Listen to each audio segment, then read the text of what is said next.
এই যে লেবু এক ব্যাগ টাকা লেবু টাকা লেবু এক কারে পুরা দমে বাইরে খাতো আইছি ব্যাগ বইরা লেবু দিয়ে দিল। গতকাল আমার খালাতো ভাই মাহিনে ফোন দিছে যে ভাই আমার কিছু লেবু লাগবো। তো আমি বললাম যে ঠিক আছে তাহলে কালকে চলে আসো, আমরা সকালে লেবু ভাঙ্গি 12টা পর্যন্ত থাকি আর কি ওইখানেই, তুমি 12টা 12:30টার দিকে ওইখানে থাকার চেষ্টা করো। তো সে আজকে আসছে, আজকে প্রায় 11টার দিকে চলে আসছে ওইখানে।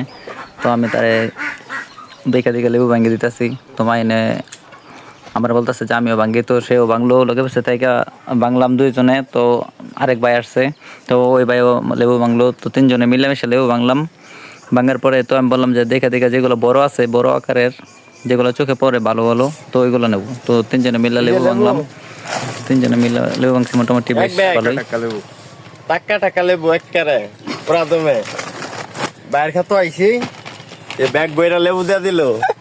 আমি মাইনে বললাম যে যখন লাগবে তখন চলে আসবে, সমস্যা নেই, গাছ ভরা তো লেবু আছে, আইসা লেবু নিয়ে যাবো মাঝে মধ্যে। তো তারা লেবু টেবু সব কিছু নিল, নেওয়ার পরে গাড়ির কাছে গেছে, তারা আবার গাড়ি দিয়ে আসছিল।